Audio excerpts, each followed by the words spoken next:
Israel ने Iran की oil facility को बम मार के तबाह कर दिया। जब हवाओं का ट्रांसफर होगा, बादलों का ट्रांसफर होगा, तो उस पोल्यूशन का भी ट्रांसफर होगा। लाहौर का एयर क्वालिटी इंडेक्स 1900 तक पहुंच गया था।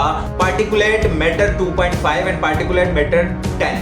2.5 माइक्रोमीटर उस पार्टिकल का साइज है और इसी तरह पार्टिकुलेट मैटर 10 माइक्रोमीटर। ईरान में एकदम से इतना पोल्यूशन कैसे पैदा हो गया? जब किसी ऑयल रिफाइनरी पर बम गिराया जाता है, उसके नतीजे में जो ऑयल है वो कंप्लीटली जल नहीं पाता। ये incomplete combustion carbon monoxide, sulphur dioxide और नाइट्रस ऑक्साइड जैसे एलिमेंट्स पैदा करती है।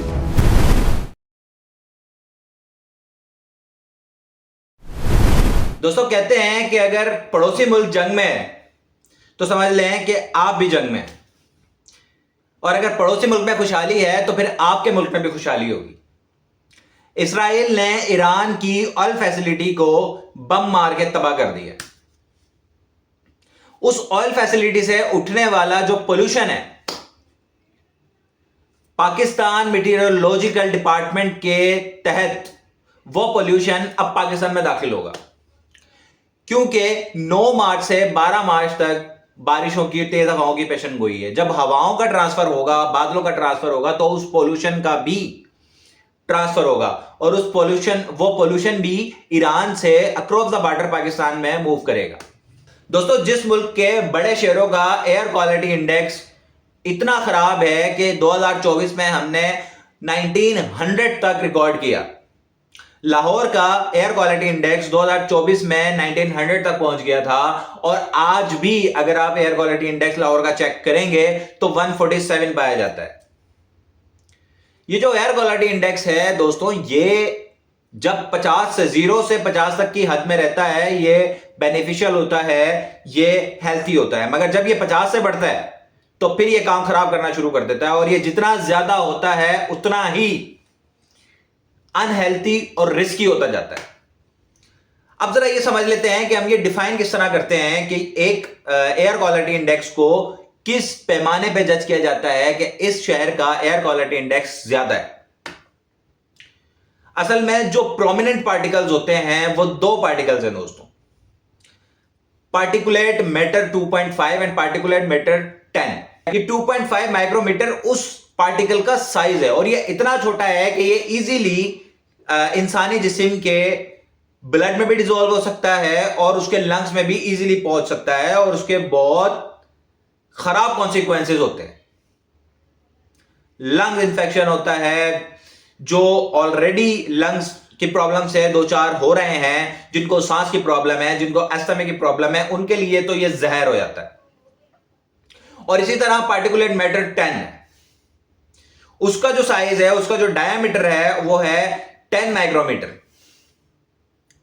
और अगर इनको हम दोस्तों कंपेयर करें अपने बाल के साथ, तो ये हमारे बाल से भी 30 गुना छोटा होता है, यानी कि 30 गुना साइज इसका हमारे बाल से भी कम होता है। तो आप अंदाजा लगा सकते हैं कि ये कितना छोटा होगा। अब एयर क्वालिटी इंडेक्स तो 147 हो गया, मगर इस 147 में पार्टिकुलेट मैटर 2.5 की क्या तादाद है? 59 माइक्रोग्राम पर मीटर क्यूब PM 2.5 पाया जाता है इस एयर क्वालिटी इंडेक्स में। दोस्तों, ये जो 59 इसकी रेशो है, ये बहुत ज्यादा है। इसकी जो नॉर्मल रेंज होती है वो 12 से 15 होती है, और जब ये 15 से बढ़ना शुरू होता है तो ये रिस्की होना शुरू हो जाता है, और अगर ये 55 से बढ़ जाए तो फिर ये अस्थमा के पेशेंट्स के लिए जहर बन जाता है।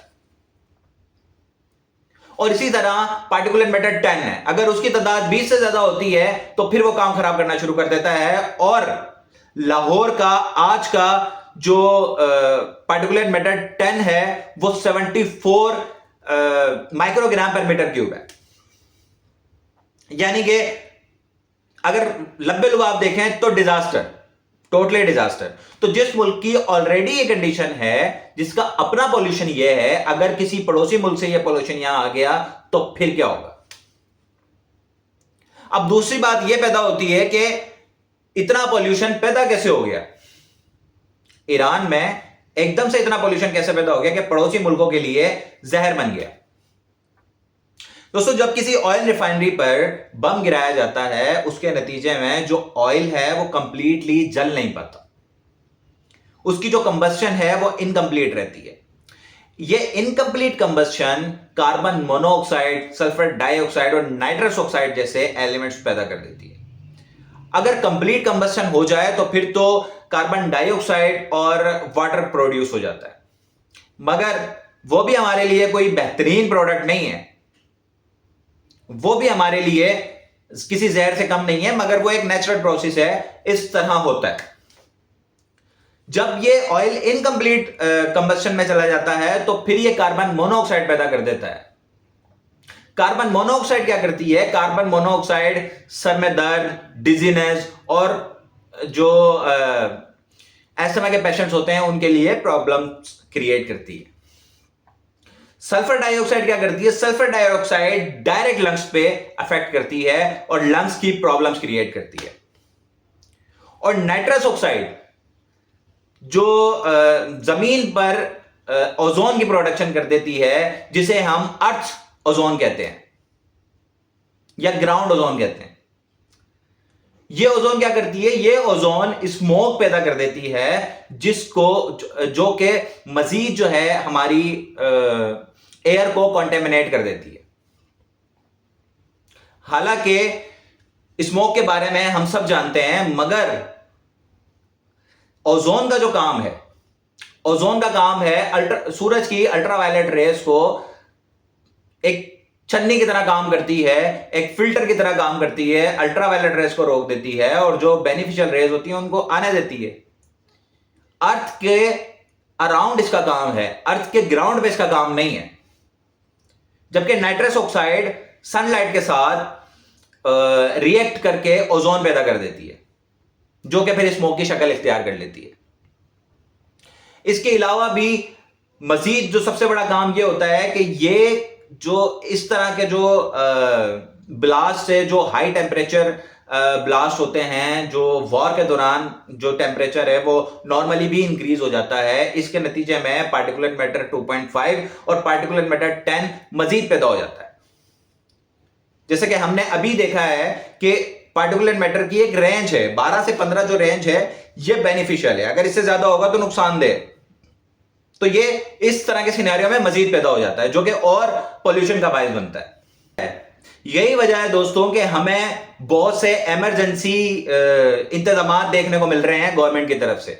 स्कूलों की छुट्टियां कर दी गई हैं, स्कूलों को बंद कर दिया गया है, ऑफिस में वर्क फ्रॉम होम की तजावीज दे दी गई हैं, और भी बहुत से ऐसे इंतजाम हैं जो किए जा रहे हैं, सिर्फ इस वजह से कि आपका पड़ोसी मुल्क जंग में है। अगर पड़ोसी मुल्क आपका सुकून में होगा तो याद रखें कि आप भी सुकून में होंगे, मगर अगर आपके पड़ोसी किसी भी टेंशन में मुब्तला है तो उसके कॉन्सिक्वेंसेस तो आप तक आएंगे ही आएंगे।